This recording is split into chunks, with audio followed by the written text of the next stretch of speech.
അങ്കോലയിൽ നിന്നുള്ള ഏറ്റവും പുതിയ ദൃശ്യങ്ങളാണ് പ്രേക്ഷകർ കണ്ടത്. അർജുനെ കണ്ടെത്താനുള്ള പുഴയിൽ ഇന്നത്തെ തെരച്ചിലും അവസാനിപ്പിച്ചിരിക്കുകയാണ്. കര നാവികസേനകൾ നടത്തിവന്ന തെരച്ചിലാണ് അവസാനിപ്പിച്ചിരിക്കുന്നത്. ഡിങ്കി ബോട്ടുകളൊക്കെ ഉപയോഗിച്ചായിരുന്നു ഇന്ന് പുഴയിൽ തെരച്ചിൽ നടത്തിയത്. അങ്കോലയിൽ നിന്ന് സുനിൽ ഐസക്കിന്റെ റിപ്പോർട്ട് കാണാം. ധന്യ, അർജുനെ കണ്ടെത്താനായി തുടർച്ചയായി 8ാം ദിവസവും നടത്തിയ തെരച്ചിലും വിഫലമായിരിക്കുന്നുവെന്ന സങ്കടകരമായ കാര്യമാണ് നമുക്ക് ഇവിടെ നിന്ന് റിപ്പോർട്ട് ചെയ്യാൻ കഴിയുന്നത്. ഇന്ന് പ്രധാനമായും പുഴ കേന്ദ്രീകരിച്ചുകൊണ്ടുള്ള പരിശോധനയാണ് നടന്നിരുന്നത്. കരയിൽ അർജുനും വാഹനവും ഉണ്ടാകും എന്ന പ്രതീക്ഷയിലായിരുന്നു കഴിഞ്ഞ 7 ദിവസവും തെരച്ചിൽ നടത്തിയത്. പക്ഷേ ഇന്നലെ ഏതാണ്ട് 80% മണ്ണും ഈ കരയിലെ എടുത്തു മാറ്റി. പക്ഷേ അവിടെ വാഹനം കണ്ടെത്താൻ കഴിഞ്ഞില്ല.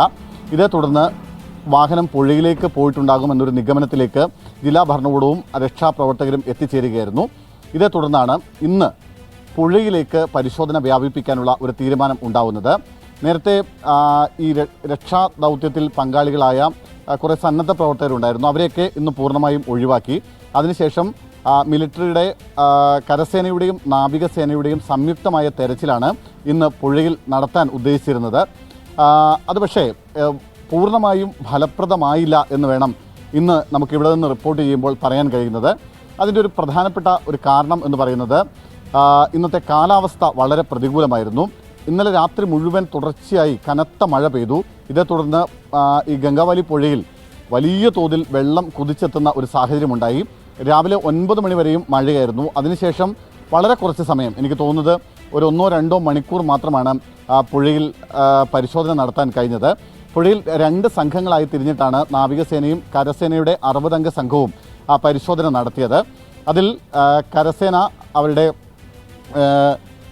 ബോട്ട് ഉപയോഗിച്ചുള്ള പരിശോധനയാണ് നടത്തിയത്. അതായത് റഡാർ സംവിധാനം ഉപയോഗിച്ച് ഈ പ്രദേശത്ത്, ഈ മണ്ണ് മൂടിക്കിടക്കുന്ന ഒരു പ്രദേശമുണ്ട്, നമുക്കറിയാം. ഈ പുഴയുടെ നടുക്ക് ഏതാണ്ട് 20 അടിയിലധികം ഉയരത്തിൽ മണ്ണ് മൂടിക്കിടക്കുന്ന ഒരു പ്രദേശമുണ്ട്. ആ സ്ഥലം കേന്ദ്രീകരിച്ചുകൊണ്ടുള്ളൊരു പരിശോധനയാണ് പ്രധാനമായും നടത്താൻ ഇന്ന് ഉദ്ദേശിച്ചിരുന്നത്. അവിടെ റഡാർ സംവിധാനം ഉപയോഗിച്ച് ലോഹങ്ങളുടെ ഏതെങ്കിലും ഒരു മെറ്റൽ കണ്ടന്റ് അവിടെ എവിടെയെങ്കിലും ഉണ്ടോ എന്ന് കണ്ടെത്തുകയായിരുന്നു ഇന്നത്തെ പ്രധാനപ്പെട്ട പരിശോധന ലക്ഷ്യം എന്ന് പറയുന്നത്.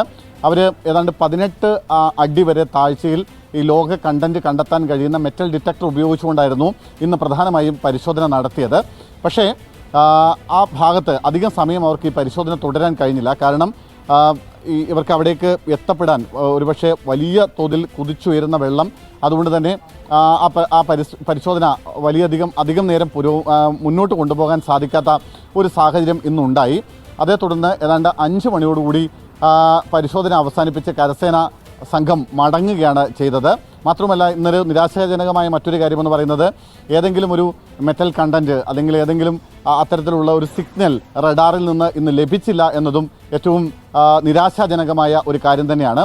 ഒപ്പം നാവികസേനയുടെ സ്കൂബ ഡൈവിംഗ് സംഘവും ഇന്ന് പരിശോധനയ്ക്ക് എത്തിയിരുന്നു. അവർ സാധാരണഗതിയിൽ ചെയ്യുന്നത് ഈ പുഴയിൽ മുങ്ങി പരിശോധന നടത്തുകയാണ് ചെയ്യുന്നത്. പക്ഷേ ഈ പുഴയിലെ വെള്ളം കലങ്ങി മറിഞ്ഞ് ആണ് കുത്തി ഒഴുകുന്ന ഒരു സാഹചര്യമാണുള്ളത്.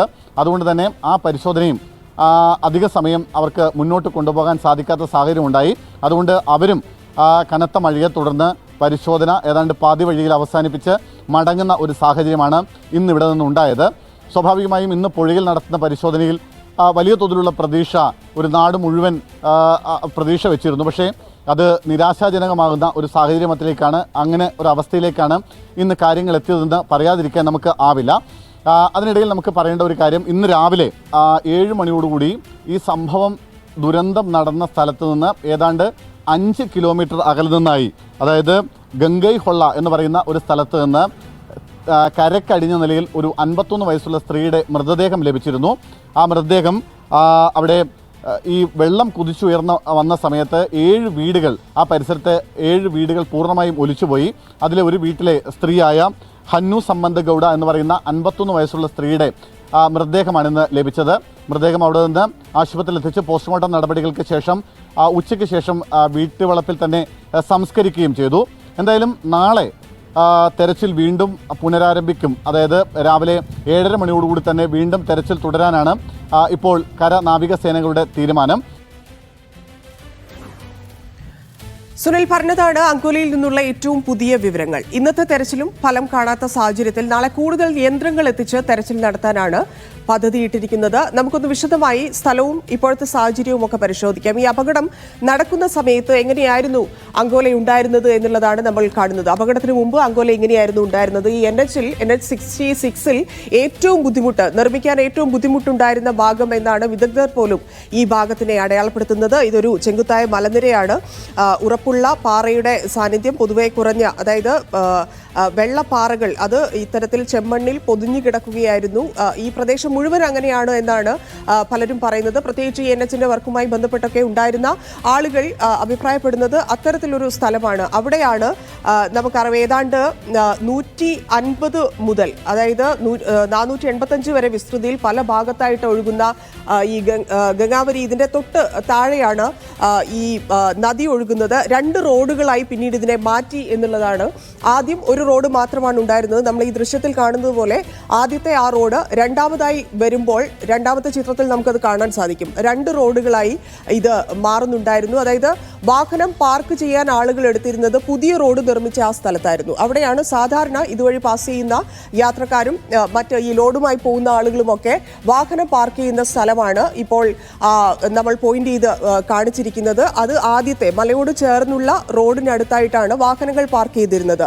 ഓപ്പോസിറ്റ് സൈഡിലാണ്, അതായത് പാർക്ക് ചെയ്യുന്നതിന്റെ ഓപ്പോസിറ്റ് ആയിട്ടാണ് ഈ പുഴ ഉള്ളത്. സ്വാഭാവികമായിട്ടും അവിടെ നിന്ന് ഒരു വലിയ ഇത്തരത്തിൽ ഇപ്പോൾ ഉണ്ടായിരിക്കുന്നത് പോലെ ഒരു അപകടം വരുമ്പോൾ സ്വാഭാവികമായിട്ടും ഈ ഗംഗാവലി നദിയിലേക്ക് ഈ മണ്ണും മലയും എല്ലാം ഒലിച്ചു പോകും എന്നുള്ള നിഗമനത്തിന്റെ അടിസ്ഥാനത്തിലാണ് ഇപ്പോൾ ഈ വെള്ളത്തിൽ തെരച്ചിൽ നടത്തിക്കൊണ്ടിരിക്കുന്നത്. മറ്റൊരു ദൃശ്യം പരിശോധിക്കുമ്പോൾ നമുക്കത് കുറച്ചുകൂടി ക്ലിയർ ആവും. അതായത് ഇതിന്റെ ഒരു ഉയരം, ഈ മലയുടെ ഉയരം, ഈ വാഹനങ്ങൾ പാർക്ക് ചെയ്യുന്നതുമായിട്ട് ചേർന്നുള്ള മലയുടെ ഉയരം 289 മീറ്റർ ആണ്. അതായത് അത്ര ഉയരത്തിൽ കിടക്കുന്ന ഏതാണ്ട് ആദ്യ തട്ടിലെ റോഡ് 11 അടി പൊങ്ങി നിൽക്കുന്നുണ്ട്. അതിനേക്കാൾ 289 മീറ്റർ ഉയരത്തിലാണ് ഈ മല നിൽക്കുന്നത്. അതാണ് ഇടിഞ്ഞ് വീണിരിക്കുന്നത്. 150 മീറ്ററാണ് ഈ റോഡിന്റെ ആകെ, അതായത് 2 റോഡും ചേർന്നാണ് ഇവിടെ ഉള്ളത് എന്ന് നമ്മൾ നേരത്തെ പറഞ്ഞു. ആ 2 റോഡും തമ്മിലുള്ള ദൂരമാണ് ഈ 150 മീറ്റർ. അത്രയും ഭാഗമാണ് പോയത്. ഇപ്പോൾ ആദ്യ ദിവസങ്ങളിലൊക്കെ മണ്ണ് മാറ്റിയതും ഈ രക്ഷാപ്രവർത്തനം നടത്തിയതുമൊക്കെ ഈ 150 മീറ്ററിലായിരുന്നു. അവിടെ തങ്ങിയിരുന്ന മണ്ണുകളും മറ്റുമായിരുന്നു രക്ഷാപ്രവർത്തകർ ആദ്യം മാറ്റിയിരുന്നത്. അതിനുശേഷമാണ് പിന്നീട് ഈ റഡാറിൽ സിഗ്നൽ കിട്ടിയത് പ്രകാരം ആ സിഗ്നൽ കിട്ടിയ സ്ഥലങ്ങളിലേക്ക് ഈ തെരച്ചിൽ വ്യാപിപ്പിക്കുകയും ഇന്നിപ്പോൾ വെള്ളത്തിലേക്കുള്ള തെരച്ചിൽ നടത്തിയതും. ഈ അപകടത്തിന് ശേഷം അവിടെ എന്താണ് സംഭവിച്ചതെന്ന് നോക്കാം.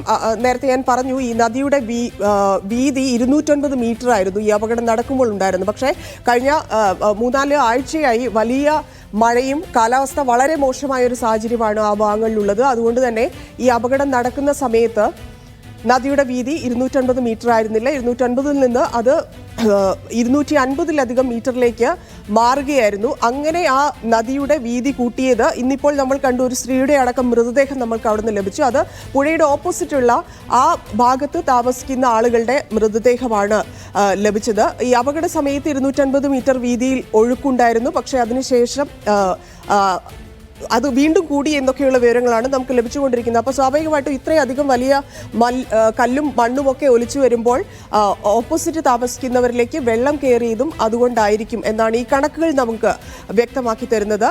ഈ റോഡ് നദിയിൽ നിന്ന് 11 അടിയാണ്. അതായത് ആദ്യത്തെ താഴെ കിടക്കുന്ന റോഡാണ് പറയുന്നത്. അത് 11 അടിയാണ് പുഴയുമായിട്ട് വ്യത്യാസമുള്ളത്. ഈ 11 അടിയിലാണ് കുഴിയുണ്ട് എന്നൊക്കെ നേരത്തെ പറഞ്ഞിരുന്നത്. ആ കുഴിയിൽ അകപ്പെട്ടതാകാം, ഇല്ലെങ്കിൽ അവിടെ തങ്ങി നിൽക്കുന്നുണ്ടാകും എന്നൊക്കെയുള്ള രീതിയിൽ അവിടെ സ്കൂബ ഡൈവേഴ്സൊക്കെ ആദ്യം തെരച്ചിൽ നടത്തിയിരുന്നു. പക്ഷേ അവിടെ നിന്നും അർജുനെയോ വാഹനമോ കണ്ടെത്താൻ സാധിച്ചിരുന്നില്ല. അപ്പോൾ ഈ റോഡും നദിയും തമ്മിൽ 11 അടി മാത്രമാണ് വ്യത്യാസമുള്ളത്. അപ്പം ഈ അപകടത്തിന് ശേഷം പരിശോധിക്കുകയാണെങ്കിൽ ഈ ഇടിഞ്ഞ ഉയരം 190 മീറ്ററാണ്. 190 മീറ്ററിൽ നിന്ന് ഇത്രയധികം കല്ലും മണ്ണും ഒലിച്ചു വന്നിട്ടുണ്ട് എന്നാണ് നമുക്ക് കണക്കുകൾ പ്രകാരം മനസ്സിലാവുന്നത്.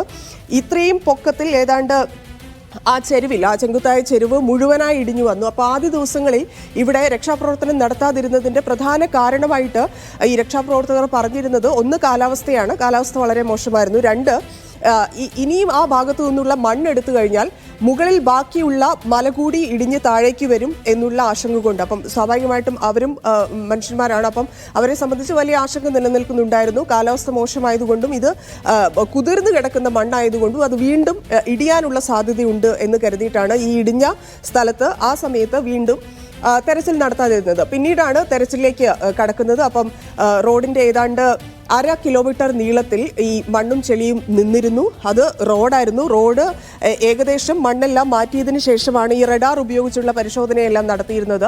റഡാർ നൽകിയ സിഗ്നലിനനുസരിച്ചാണ് പിന്നീട് ഈ മണ്ണിടിഞ്ഞു വീണ, അതായത് ഈ മലയോട് ചേർന്നുള്ള ഭാഗത്തേക്ക് വീണ്ടും പരിശോധന ആരംഭിച്ചത്. അവിടെ കുഴിച്ചു നോക്കുകയും മണ്ണ് മാറ്റി നോക്കുകയൊക്കെ ചെയ്തത് പിന്നീടാണ്. അത് എനിക്ക് തോന്നുന്നു ഏതാണ്ട് ഒരു 4-ാമത്തെയോ 5-ാമത്തെയോ ദിവസമാണ് കൂടുതലായിട്ട് ആ മലയുടെ ഭാഗത്തേക്ക് തെരച്ചിൽ നടത്തിയത്. അത് റോഡിന്റെ ഏതാണ്ട് 1/2 കിലോമീറ്റർ നീളത്തിൽ ഈ മണ്ണും ചെളിയും നിറഞ്ഞിരുന്നു. അതെല്ലാം അവിടുന്ന് മാറ്റുകയായിരുന്നു. പിന്നീടാണ് പുഴയിലേക്ക്. അപ്പോൾ ഇതിന്റെ ഒപ്പം, അതായത് 2 സിഗ്നലുകൾ നമുക്ക് ലഭിച്ചത്. അത് ഏതൊക്കെ വണ്ടിയുടേതാണെന്ന് ഇപ്പോഴും അറിയില്ല. പക്ഷേ അവിടെ എത്ര വണ്ടികൾ ഉണ്ടായിരുന്നുവെന്നോ ഏതൊക്കെ ഒഴുകിപ്പോയിട്ടുണ്ടെന്നോ മണ്ണിനടിയിലുണ്ടെന്നോ എന്നതിലൊന്നും യാതൊരു കൃത്യമായ വിവരങ്ങളും നമുക്കില്ല. അപ്പോൾ 2 വാതക ടാങ്കർ ലോറികൾ നദിയിൽ, അതായത് 22 ടണ്ണുള്ള 2 ടാങ്കർ ലോറികൾ നദിയിൽ നിന്നാണ് കണ്ടെത്തിയത് എന്നുള്ളതാണ് ഈ നദിയിലേക്ക് തെരച്ചിൽ വ്യാപിക്കാനിടയായ സാഹചര്യത്തിൽ ഒന്ന്. കാരണം ഇത്രയും ഭാരമുള്ള ലോറി ഇത്രയും വലിയ മണ്ണിടിച്ചിൽ ഉണ്ടായതുകൊണ്ട് തന്നെ ഈ 2 ടാങ്കർ ലോറികൾ ഒഴുകിപ്പോകാമെങ്കിൽ എന്തുകൊണ്ട് ഈ ലോറി ഒഴുകിപ്പോയിക്കൂടാ എന്നൊക്കെയുള്ള നിഗമനത്തിലേക്ക് രക്ഷാപ്രവർത്തകരെ എത്തിച്ചത് ഈ ടാങ്കർ ലോറി വെള്ളത്തിൽ നിന്ന് ലഭിച്ചതിന് ശേഷമാണ്. ഏതാണ്ട് 22 ടണ്ണുള്ള ടാങ്കർ ലോറിയായിരുന്നു ഒഴുകിപ്പോയത്. അപ്പം ഈ ടാങ്കർ കണ്ടെത്തിയത് 7 കിലോമീറ്ററോളം അകലെയാണ്. അപ്പം സ്വാഭാവികമായിട്ടും അത്രയും ദൂരം ഈ 22 ടണ്ണുള്ള ടാങ്കർ ലോറി ഒഴുകാമെങ്കിൽ ഈ അർജുൻ സഞ്ചരിച്ചിരുന്ന ലോറി വെള്ളത്തിലേക്ക് വീണിട്ടുണ്ടാകാം എന്നാണ് നിഗമനം ഉണ്ടായിരുന്നത്. അതിനനുസരിച്ചുള്ള തെരച്ചിലാണ് നടന്നത്. മറ്റൊന്ന്, ഈ മണ്ണിടിഞ്ഞ് താഴ്ന്ന സ്ഥലത്ത്, അതായത് പുഴയുടെ റോഡിനും പുഴയ്ക്കും അരികിലായി വലിയ മൺകൂനകൾ അവിടെ രൂപപ്പെട്ടിട്ടുണ്ട്. അതായത് റോഡിൽ നിന്ന് മണ്ണ് നീക്കിയ ഭാഗമാണ് നമ്മളിപ്പോൾ ദൃശ്യങ്ങളിൽ കാണുന്നത്.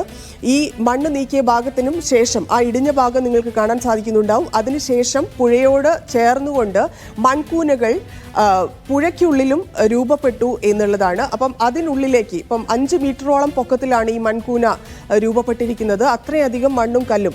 സ്വാഭാവികമായിട്ടും വലിയ ഒഴുക്കായിരുന്നു ആ സമയത്ത് എന്ന് നമ്മൾ തുടക്കത്തിലേ പറഞ്ഞു. അപ്പോൾ ആ ഒഴുക്കിനൊപ്പം ഒരുപാട് മണ്ണും കല്ലുമെല്ലാം ഒഴുകിപ്പോയിട്ടുണ്ടാകും. പക്ഷേ അതിനപ്പുറത്തേക്ക് ഈ ആഘാതത്തിൽ വന്ന് പതിഞ്ഞ മണ്ണാണ് ഇപ്പോൾ ഈ മൺകൂനകളായി അവിടെ കിടക്കുന്നത്. അതിനു ചുറ്റുമുള്ള പരിശോധനകളായിരുന്നു കഴിഞ്ഞ 2 ദിവസമായി നടത്തിക്കൊണ്ടിരിക്കുന്നത്. അപ്പം അവിടെ നിന്നും നേരത്തെ സ്കൂബ ഡൈവേഴ്സ് ഒന്നും തെരഞ്ഞിട്ട് കിട്ടിയിരുന്നില്ല. പക്ഷേ കൂടുതൽ സാങ്കേതിക വിദ്യകൾ ഉപയോഗിച്ച് അടുത്ത ദിവസം നാളെ രാവിലെ മുതൽ വീണ്ടും തെരച്ചിൽ നടത്താനുള്ള ശ്രമങ്ങളാണ് നടത്തിക്കൊണ്ടിരിക്കുന്നത്. എത്രത്തോളം ഫലപ്രദമാകും എന്നതിനെക്കുറിച്ച് നേരത്തെ ഡ്രഡ്ജിങ് എന്നൊക്കെയുള്ള ഓപ്ഷൻസ് പറഞ്ഞിരുന്നു. പക്ഷേ അവിടെ പ്രധാനമായിട്ടുള്ള പ്രശ്നം ഒരു റെയിൽവേ പാളം ഉണ്ട് എന്നുള്ളത് വലിയ തടസ്സമായിരുന്നു. മറ്റൊന്ന്, കാലാവസ്ഥ ഒട്ടും അനുകൂലമല്ലാത്ത സാഹചര്യമായിരുന്നു. അതിനേക്കാൾ ഉപരി ഡ്രഡ്ജിങ് നടത്തിയാൽ ഈ കരയിൽ താമസിക്കുന്ന, ഓപ്പോസിറ്റ് കരയിൽ താമസിക്കുന്ന, ഇപ്പം തുടക്കത്തിലേ സൂചിപ്പിച്ചു, ഒരു സ്ത്രീയുടെ മൃതദേഹം ഇന്നാണ് കിട്ടിയത്. വലിയ നാശനഷ്ടമാണ് ആ ഭാഗത്തും ഉണ്ടാക്കിയിരിക്കുന്നത്. ഈ വെള്ളം പൊങ്ങിയതും അവരുടെ താമസ സ്ഥലങ്ങളെ, അവരുടെ വീടുകളെ, ആളുകളെ എല്ലാവരെയും ബാധിക്കുന്ന തരത്തിലേക്ക് വലിയ നാശനഷ്ടം ഓപ്പോസിറ്റ് ഉണ്ടാക്കിയിട്ടുണ്ട്. അപ്പോൾ ഈ ഡ്രഡ്ജിംഗ് ഒന്നും സാധ്യമല്ല എന്നിരിക്കെയാണ് പുതിയ സാങ്കേതിക വിദ്യകൾ, യന്ത്രങ്ങൾ ഉപയോഗിച്ചുകൊണ്ടുള്ള തെരച്ചിലേക്ക് നാളെ കടക്കാൻ പോകുന്നത്.